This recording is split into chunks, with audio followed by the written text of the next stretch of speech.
जय हिंद साथियों। कैसे हो आप सभी? आई होप कि आप सभी अच्छे होंगे, मन लगा के पढ़ रहे होंगे। प्यारे साथियों, आज के इस वीडियो में हम लोग बात करने वाले हैं बौद्ध धर्म के बारे में। बौद्ध धर्म के संस्थापक कौन था, सबसे पहले आप लोग समझिएगा।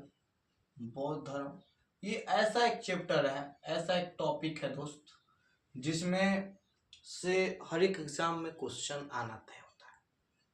यही एक ऐसा टॉपिक दिखाई देता है बौद्ध धर्म और जैन धर्म कि यहाँ से किसी भी एग्जाम में जिसमें आपको जीके जीएस पूछता हो तो हर एक एग्जाम में पूछने का 100% चांस होता है। तो इसीलिए आपको बताया जा रहा है आज के इस वीडियो में। मैं आपको बौद्ध धर्म के बारे में बताऊंगा, बौद्ध धर्म के सभी फैक्ट को बता दूंगा इस वीडियो में।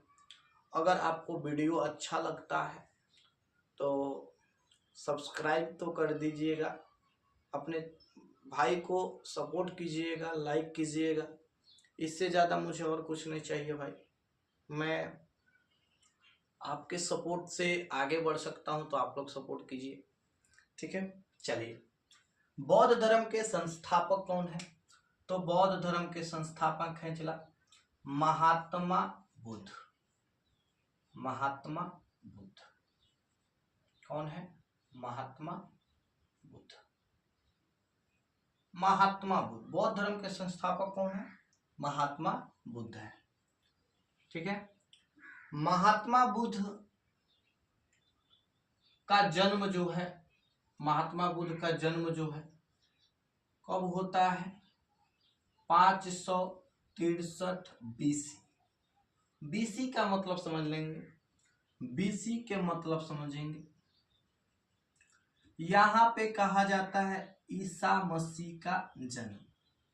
ईसा मसीह का जन्म कहा जाता है कि 1 ईस्वी में हुआ, 0 ईस्वी में हुआ। हालांकि 0 ईस्वी नहीं होता है, 1 ईस्वी होता है। तो ईसा मसीह का जन्म जो है मतलब कि कल्पना किया जाता है, ईसा मसीह के जन्म से ही माना जाता है कि ईसा मसीह के जन्म के बाद का जो समय होगा उसको एडी कहेंगे, और ईसा मसीह के जन्म के पहले का जो समय होगा उसको बीसी कहेंगे। बीसी का फुल फॉर्म होता है बिफोर क्राइस्ट, और एडी का फुल फॉर्म होता है एनो डोमिनी।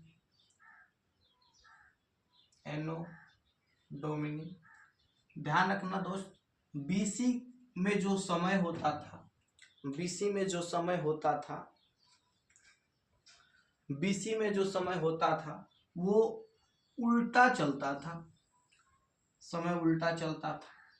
और एनो डोमिनी मतलब एडी में जो समय होता था ये समय सीधा चलता है। आपको पता है अभी भी सीधा चलता है, क्योंकि 2000 मान लो 20 आया तो उसके बाद 2021 आता है कि नहीं आता है। लेकिन इसमें ऐसा नहीं होता था, इसमें ऐसा होता था कि मान लो 563 बीसी है ना, तो अब इसके बाद 562 आएगा, 561 आएगा। मतलब कि ये समय उल्टा चलता था, और ये समय जो है ये समय जो एनो डोमिनी वाला होता है वो सीधा चलता है। समझ में आया? तो ईसा मसीह के जन्म के पहले का जो समय होता है उसे बीसी कहते हैं। हालांकि अब बता दिया जाए कि 563 बीसी लिखा हुआ है, तो बीसी का मतलब बता दिया गया बिफोर क्राइस्ट। बिफोर क्राइस्ट, ठीक है, मिटा देते हैं दोस्त, ध्यान रखना है आपको, बिफोर क्राइस्ट। अच्छा, उसके बाद आते हैं बीसी में समय तो उल्टा चलता है, तो इनका जन्म जो होता है 563 बीसी में होता है। कहाँ होता है चला? तो 563 बीसी में होता है लुम्बिनी में। कहाँ होता है? लुम्बिनी में। लुम्बिनी कपिल वस्तु के निकट होता है, कपिल वस्तु के निकट होता है, कपिल वस्तु के निकट होता है। और लुम्बिनी कहाँ है भैया? तो लुम्बिनी है नेपाल में। कहाँ है चला? नेपाल में। अच्छा, जन्म जो है 563 बीसी में हुआ। अब इनके जन्म के बाद बचपन का इनका नाम बता देते हैं। तो बचपन का नाम चला था, जानते हो का, सिद्धार्थ। क्या नाम था? सिद्धार्थ। बचपन का नाम था इनका सिद्धार्थ। उस समय महात्मा बुद्ध नहीं कहलाते थे, ज्ञान प्राप्त करने के बाद इनको बुद्ध कहा गया है। तो इसीलिए समझना कि बचपन का नाम क्या था? सिद्धार्थ। इनके पिताजी का नाम था सुद्धोधन। क्या नाम था? सुद्धोधन। सुद्धोधन इनके पिताजी का नाम था, जो कि शाक्यगढ़ के मुखिया थे। जो कि शाक्यगढ़ के मुखिया थे। जो कि शाक्यगढ़ के मुखिया थे। इनके माता का नाम समझना दोस्त। इनके माता का नाम जो है, इनके माता का नाम महामाया बताया जाता है, या माया देवी। माता का नाम क्या है? माया देवी या महामाया। महामाया या माया देवी। महात्मा बुद्ध को जब जन्म दे देती हैं, जन्म देने के बाद 7 दिन के बाद इनकी मृत्यु हो जाती है। किनकी मृत्यु? महात्मा बुद्ध के माता की मृत्यु हो जाती है। महात्मा बुद्ध के माता की मृत्यु जन्म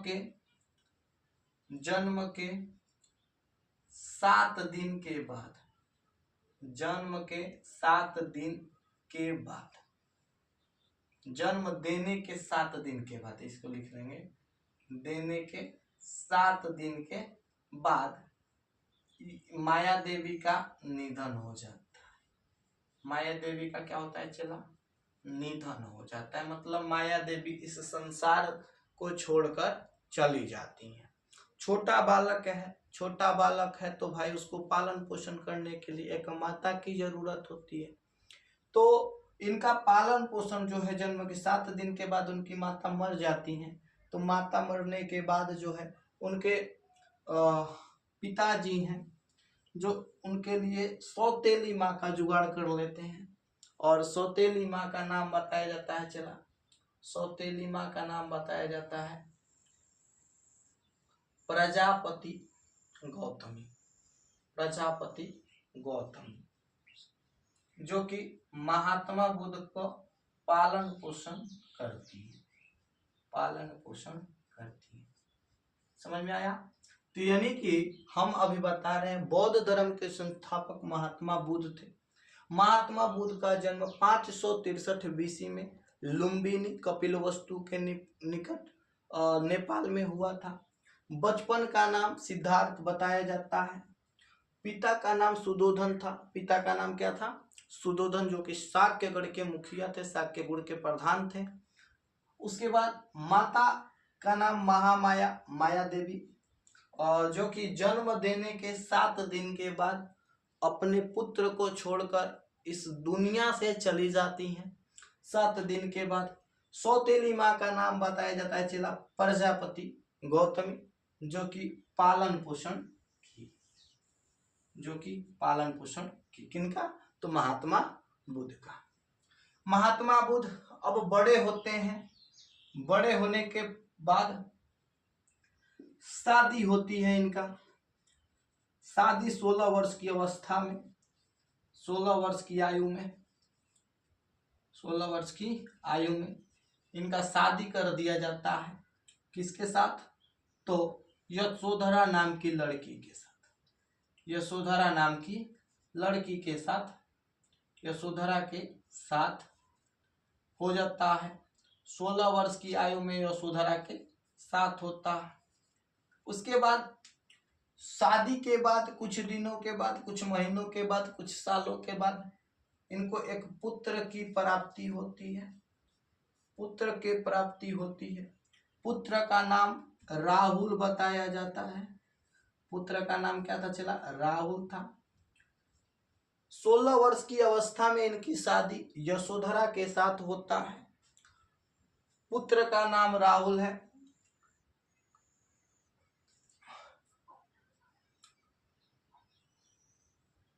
ध्यान देना, 29 वर्ष की अवस्था में, 29 वर्ष की अवस्था में 29 वर्ष की अवस्था में ये गृह को त्याग देते हैं। गृह क्यों त्याग देते हैं? सब उनको लगता है कि ये सब जो है संसार जो है मोह माया का संसार है, मोह माया में डूबा हुआ है, इसीलिए मैं मोह माया में नहीं डूबूंगा।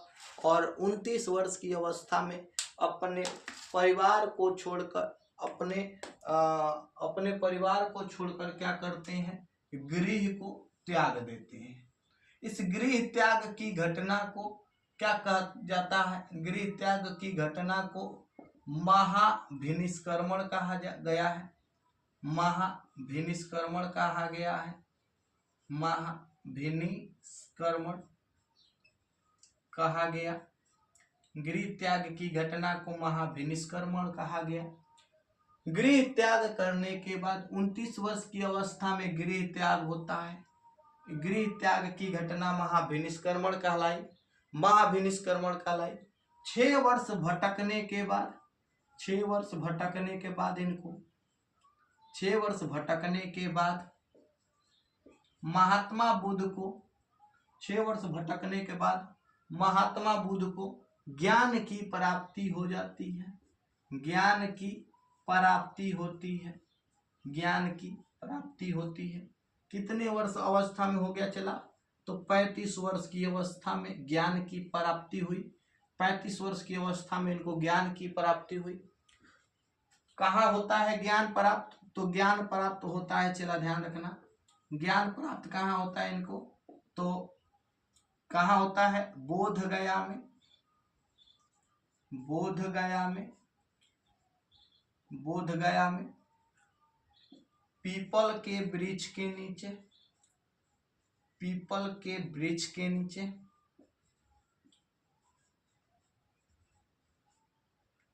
फल्गु नदी के तट पर।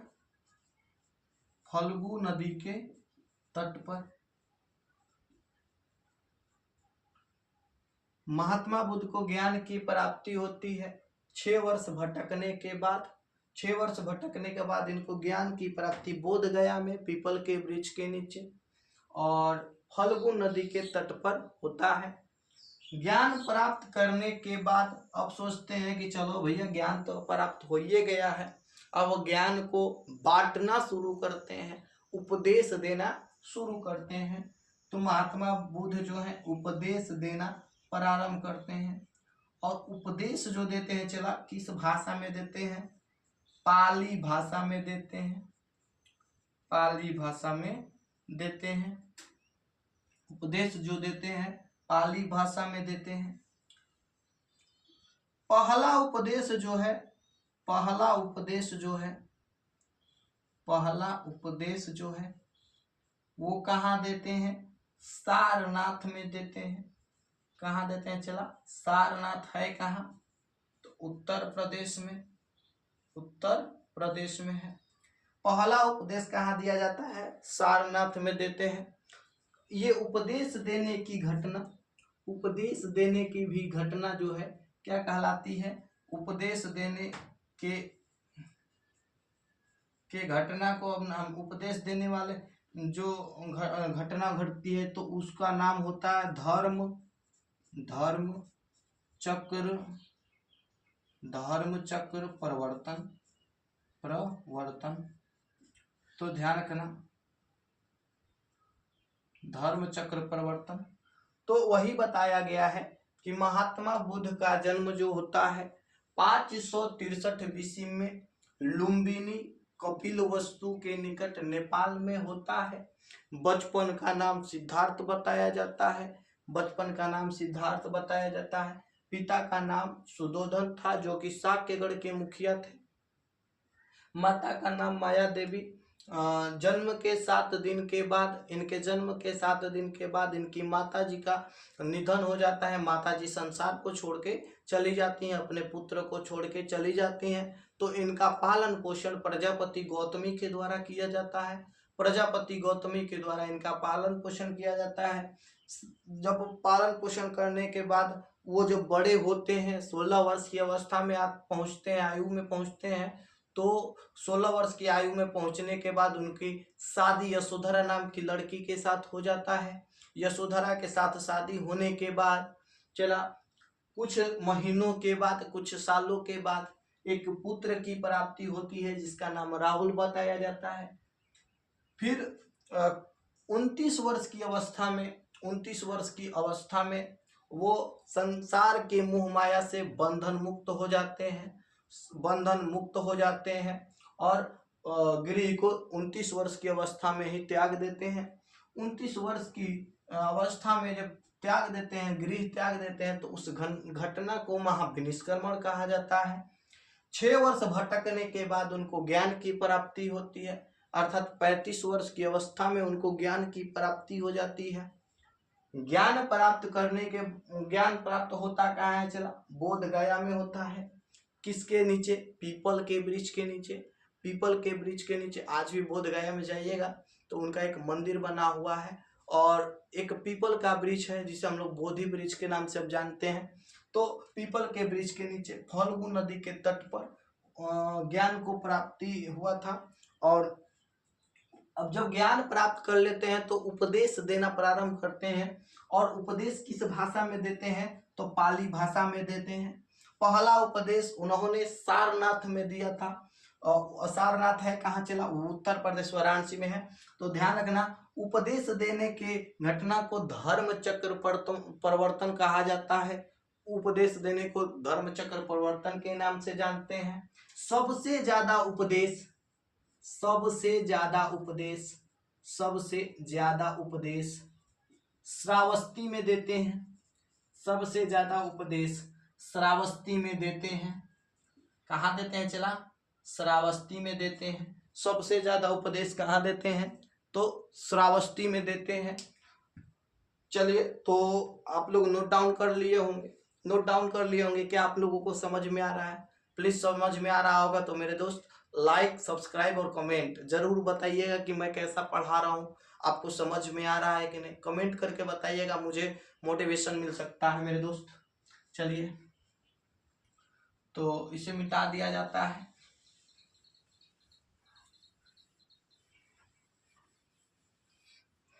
सबसे ज्यादा उपदेश जो है श्रावस्ती में देते हैं।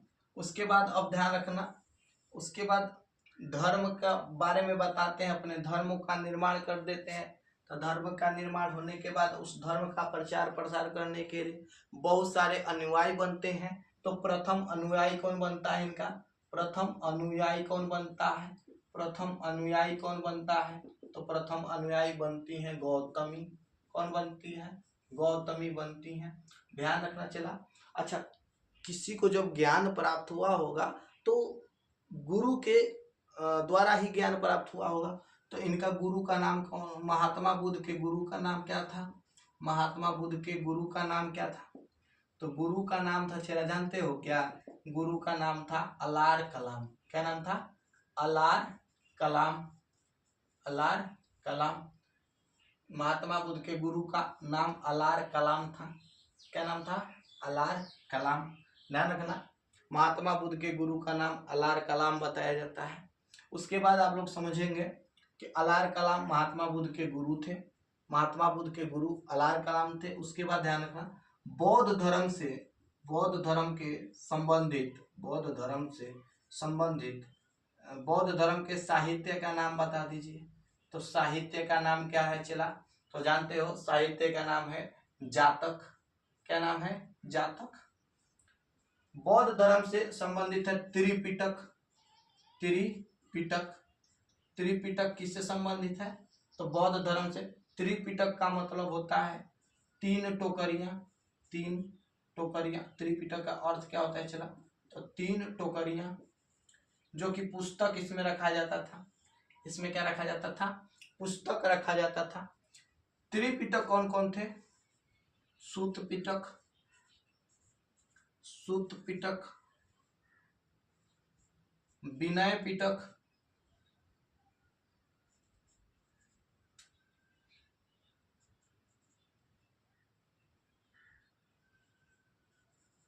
और एक पिटक का जवाब आप लोग कमेंट में दीजिएगा।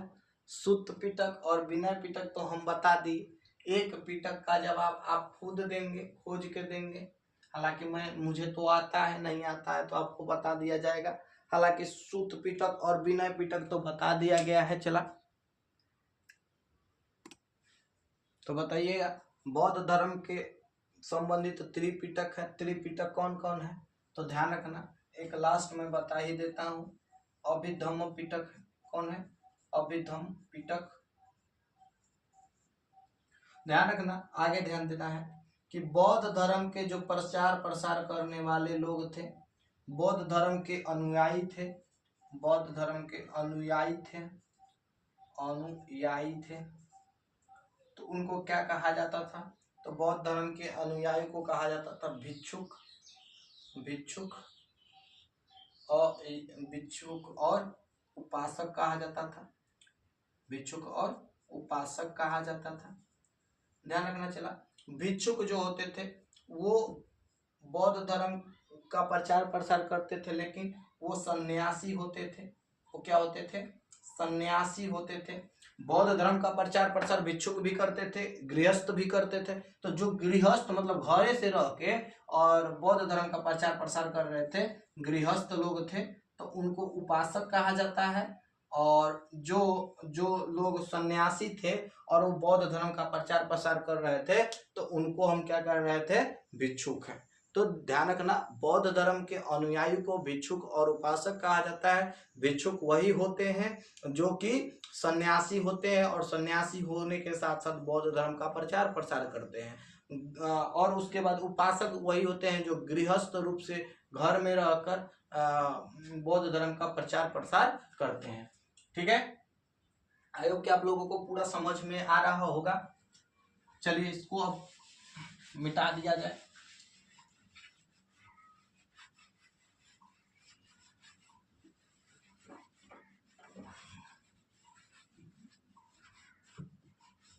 तो बौद्ध धर्म के साहित्यों को हमने क्या कहा? जातक कहा।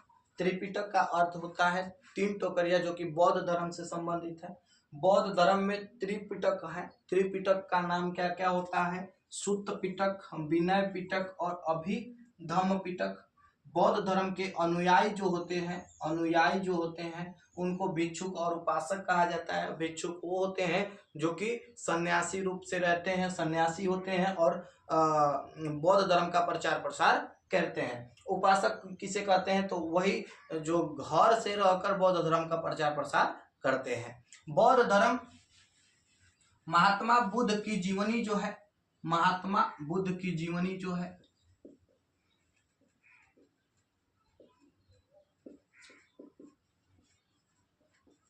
कल्पसूत्र नामक पुस्तक में मिलती है। कल्पसूत्र नामक पुस्तक में बताया जाता है, मिलता है, नामक पुस्तक में मिलता है।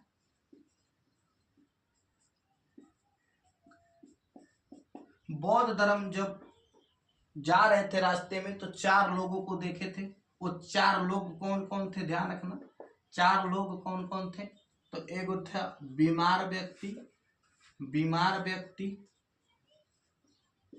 फिर दूसरा बूढ़ा व्यक्ति, तीसरा तो बूढ़ा व्यक्ति, बीमार व्यक्ति, और उसके बाद 100 का मतलब होता है मुर्दा, मृतक शरीर लिख सकता है, मृतक शरीर, मृतक शरीर।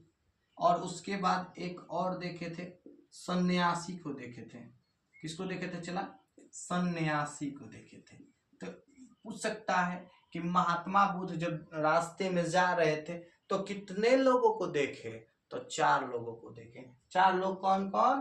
तो बीमार व्यक्ति, बूढ़ा व्यक्ति, 100 और सन्यासी, 4 लोगों को देखे थे। चलिए, उसके बाद बौद्ध धर्म में 4 संगीतियां हुई। कितनी संगीतियां हुई? चला, 4 गो संगीति हुआ बौद्ध धर्म में।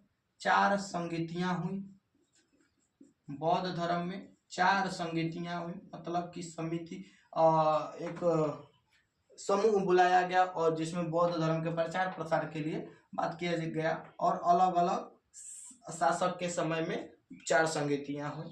बौद्ध धर्म की 4 संगीतियां हुई। पहली संगीति कहाँ हुई थी, चलिए बताइए। तो पहली संगीति हुई थी राजगृह में। कहाँ हुआ था, राजगृह में पहली संगीति, फर्स्ट। सेकंड कहाँ हुआ था, चलो आप लोग बताओ सेकंड कहाँ हुआ था। नहीं बताएंगे तो हम ही बता दे रहे हैं लोग, वैशाली में।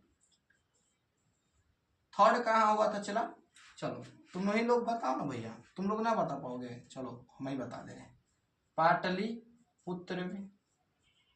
कहाँ हुआ था, पाटलिपुत्र में। तीसरा बताइए, तीसरा, चौथा आप लोग बताइए, खुद बताइए तो, आप बताइए, हम नहीं बताएंगे, आप बताइए। चलो, तो चौथा बौद्ध संगीति हुआ था कुंडल वन में। अगर आप लोगों को जब हम बोल रहे हैं बताइए बताइए क्वेश्चन फंस रहा है, तो राजगृह, वैशाली, पाटलिपुत्र और कुंडलवन। राजगृह में प्रथम प्रथम बौद्ध संगीति हुई, दूसरा बौद्ध संगीति वैशाली में हुआ, तीसरा बौद्ध संगीति कहाँ हुआ, तो तीसरा हुआ पाटलिपुत्र में, और चौथा कहाँ होता है, कुंडलवन में। अब ध्यान रखो कि तीन जो बौद्ध संगीतियां हैं, ये तीन बौद्ध संगीतियां बिहार में होती हैं। तीन बौद्ध संगीतियां कहाँ होती हैं, बिहार में। अरे राजगीर बिहार में है, वैशाली बिहार में है, पाटलिपुत्र बिहार में है कि ना, है ना। तो वैसा ही बताया जा रहा है कि राजगीर, वैशाली और पाटलिपुत्र तीन बौद्ध संगीतियां हमारे बिहार में हुई। और चौथी बौद्ध संगीति कहाँ होती है, तो चौथी बौद्ध संगीति जम्मू कश्मीर में होता है। कहाँ होता है, जम्मू कश्मीर में होता है, जम्मू कश्मीर। कुंडल वन में ही महात्मा बुद्ध क्या कर लिए थे, निर्वाण प्राप्त किए थे, कुंडल वन में ही। तो यहाँ पे लिख देते हैं, हो गया है ना चला, ये हो गया है तो मिटा देना। चलो, तो चौथी बौद्ध संगीति कुंडल वन में हुई थी, जो कि हमारे राज्य बिहार में नहीं है, ये है तो जम्मू कश्मीर में। और 483 बीसी में, ध्यान रखना, 483 बीसी में महात्मा बुद्ध क्या करते हैं, महात्मा बुद्ध निर्वाण प्राप्त कर लेते हैं, महात्मा बुद्ध निर्वाण प्राप्त कर लेते हैं, महात्मा बुद्ध निर्वाण प्राप्त कर लेते हैं, निर्वाण प्राप्त कर लेते हैं। तो ध्यान रखना, निर्वाण जब प्राप्त करते हैं तो निर्वाण प्राप्त करने की घटना भी अब कहलाती है, क्या कहलाती है, चलिए बताइए तो। महात्मा बुद्ध निर्वाण प्राप्त करते हैं तो निर्वाण प्राप्त करने की घटना अब क्या कहलाती है, तो महापरिनिर्वाण। क्या कहलाती है, महापरिनिर्वाण कहलाती है। यही बताया गया कि ध्यान रखो, महात्मा बुद्ध बौद्ध धर्म के संस्थापक थे। बौद्ध धर्म में 4 संगीतियां हुई। प्रथम बौद्ध संगीति कहाँ होती है, तो प्रथम बौद्ध संगीति राजगिरी में, दूसरा वैशाली में, तीसरा पाटलिपुत्र में, चौथा कहाँ होता है, कुंडल वन में। ठीक है दोस्त। उसके बाद 483 बीसी में महात्मा बुद्ध को निर्वाण प्राप्त होता है, और निर्वाण प्राप्त कहाँ होता है, तो कुंडल वन में होता है। कहाँ होता है, कुंडल वन में। अच्छा, कुंडल वन में जो निर्वाण प्राप्त हुआ था, कुंडल वन में जो जैन संगीतियां हुई थी, किसके शासन काल में हुई थी, जल्दी बताओ तो, किसके शासन काल में, तो कनिष्क के शासन काल में। किसके शासन काल में, कनिष्क के शासन काल में। चलो, पाटलिपुत्र की जो बौद्ध संगीति हुई थी, वो किसके शासन काल में हुई थी, तो अशोक के शासन काल में हुआ था, अशोक के शासन काल में। अच्छा चलिए, इसको आप लोग बताइएगा, राजगीर का जो राजगीर में जो प्रथम बौद्ध संगीति हुई थी, उसका जो बौद्ध संगीति था, वह बौद्ध संगीति किसके शासन काल में हुआ था, ये आप लोग कमेंट में जवाब दीजिएगा, और दोनों का जवाब दीजिएगा। दोनों का जवाब आप लोगों से चाहिए हमको, ठीक है। बौद्ध धर्म से संबंधित आप लोगों को एक और बता देते हैं, बौद्ध धर्म का प्रार्थना जो है, प्रार्थना कौन कौन है बता देंगे, तो प्रार्थना है बुद्धम शरणम गच्छामि, बुद्धम शरणम गच्छामि, धम्मम शरणम गच्छामि, संघम शरणम गच्छामि। ये जो है बुद्ध धर्म का प्रार्थना है। ठीक है, बुद्ध धर्म का प्रार्थना है। ठीक है, चलिए तो आप लोगों को याद कर लेना है, ये आप लोगों को पूरा याद कर लेना है। बुद्ध धम्म संघ, बुद्ध धम्म और संघ जो है किससे संबंधित है, तो बौद्ध धर्म से संबंधित है। बुद्ध धम्म संघ, ध्यान रखना चौथी बौद्ध संगीति में बौद्ध धर्म 2 भागों में बढ़ता है। चौथी बौद्ध संगीति में बौद्ध धर्म कितने भागों में बढ़ता है, तो 2 भागों में बढ़ जाता है। एगो का नाम रखा जाता है हीनयान, एगो का नाम रखा जाता है महायान। क्या रखा जाता है चला, हीनयान और महायान। चौथी बौद्ध संगीति कनिष्क के शासनकाल में होती है। कनिष्क के शासनकाल में 483 में ही होती है। तो ध्यान रखना कनिष्क के शासनकाल में 483 में होता है जो, तो हीनयान और महायान रखा जाता है। चलिए अब मिलेंगे नेक्स्ट क्लास में। आज के लिए इतना ही। वीडियो अच्छा लगा तो सपोर्ट कीजिएगा।